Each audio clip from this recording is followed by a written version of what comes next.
வணக்கம் நண்பர்களே, நான் உங்கள் காற்றுப்பதனாக்கி தொழில்நுட்ப வல்லுநர். இந்த வீடியோவில் எதை பற்றி பார்க்க போகிறோம்னா, நம்ம வீட்டு பூனையை பற்றி தாங்க. எப்படி குறுகுறுன்னு பார்த்துட்டு இருக்கேன்னு பார்த்தீங்களா? நானும் ரொம்ப நேரமாக வாட்ச் பண்ணிட்டு இருந்தேங்க. என்னடா இது நம்மளையே விரைச்சி விரைச்சி பார்க்குதுன்னா, அடா பாதி எனக்கு கொடுக்காம நீ திங்கிறியே அப்படிங்கிற மாதிரி ஒரு ஃபீலிங்கை போட்டுது. சரி போ அப்படின்னு கொஞ்சோண்டு போட்டால் குட்டியோட நான் வந்துட்டு பயங்கர சேட்டைங்க. குட்டி அதை மோந்து பார்க்குது, சாப்பிடல. நானே அதை தான் சாப்பிட்டுருக்கேன், உனக்கு அது சாப்பிட்றதுக்கு இதாக இருக்கான்னு பார்த்தா தாய் பூனை வேக வேகமாக சாப்பிடுது. என்ன காரணம்னு சொல்லி பார்த்தா, தாய் பூனை குட்டிக்கு பால் கொடுத்துட்ருக்குங்க. இந்த டைம் நம்ம பூனை 2 குட்டி போட்ட உடனே ஒரு குட்டி இறந்துருச்சுங்க. எப்படின்னு கேட்டிங்கன்னா, தார் இருக்கு இல்லைங்க, ரோட்டுக்கு போடுற தார், அந்த தார் இருக்கிற இடத்துல கொண்டு போய் போட்டுருச்சு குட்டியை.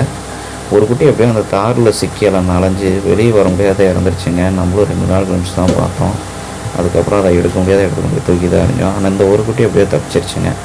கலர் நல்லா இருக்குது, ரொம்ப க்யூட்டாக இருக்குதுன்னு சொல்லிட்டு அப்படியே பூனையோட ஒன்றாவே விட்டாச்சு. இன்னமும் பால் குடிச்சிட்டு பூனையோட விளையாண்டுட்டு தான் இருக்குது.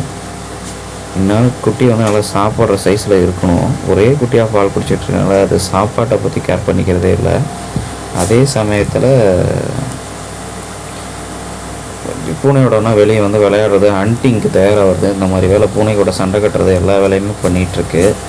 ஆனால் அதே சமயத்தில் தாய் பூனை பார்த்திங்கன்னா பசி ஓவராக இருக்கனால எதையோ ஒன்று சாப்பிட்டுக்கிட்டே இருக்கணும்னு நினைக்கிது. அது விலங்கினங்களுக்கே உண்டான ஸ்டைல் தான்.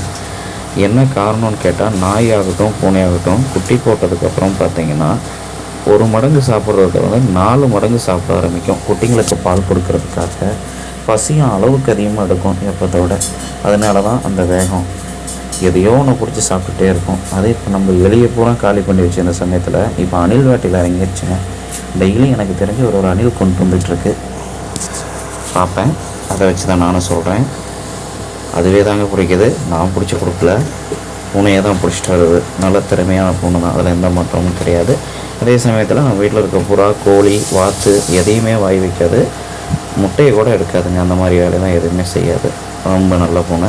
இதோட குட்டிகள் 2 இருக்குது. இந்த குட்டி ஒன்று, போன போக ஒரு 2 குட்டி போட்டிருந்தது. அந்த குட்டியில் ஒரு குட்டி விட்ருக்கோம். அது கிட்டத்தட்ட இப்போ பூனையே ஆயிடுச்சு. அதுவுமே மேட்டிங்க்கு ரெடியாக இருக்குதுன்னு நினைக்கிறேன். நேற்று அவரோட லவரோட ஒன்றா சுற்றிட்டு இருந்தது பார்த்தேன். அதுவும் வெகு விரைவில் குட்டி போட்டுரும், ஒன்றும் பிரச்சனை இல்லை.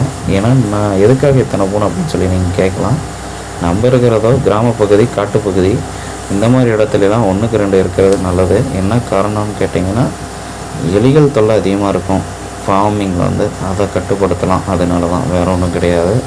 அதே சமயத்தில் நம்ம இதில் பெருக்கான் தொல்லை அதிகமாக இருக்குது. ஆனால் அந்த பெருக்கா இந்த பூனையோட பெருசாக இருக்கனால அதை பூனையால் பிடிக்க முடியல.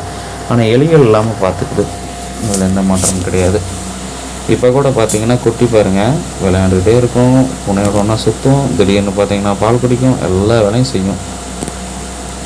குட்டி நல்லா ஆக்டிவாகவும் ஆரோக்கியமாகவும் இருக்குது. அதுவும் பெண் குட்டி தான் நினைக்கிறேன். ஆனாலும் எனக்கு கொஞ்சம் டவுட்டாக இருக்குது. இன்னும் கொஞ்சம் பெருசானோடனே தெரிஞ்சிடும். அது பிடிக்க வேற முடியல. குட்டியாக இருக்கும்போது பிடிச்சி பார்த்ததான், இப்போலாம் கைக்கு சிக்க மாட்டேங்குது, ஓடிடுது. சரி ஓகே அப்படின்னு சொல்லி விட்டாச்சு.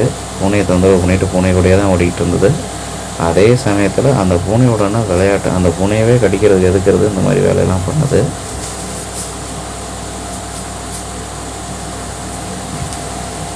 பூனை சாப்பிட்டு முடிச்சுட்டு அமைதியாகிடுச்சு. ஏன்னா ஏற்கனவே பால் சாப்பாடு வச்சாச்சு.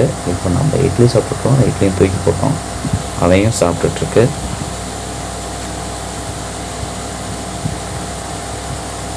பாம்பம் என்ன பண்ணுதுன்ட்டு. பூனை குட்டி பாருங்கள், அந்த பூனைகிட்ட விளையாண்டு போகுது. இதுதாங்க விலங்கினங்களோட ரியாலிட்டி. அதுவும் இதுவும் வேட்டையாடும் குணம் கொண்டது.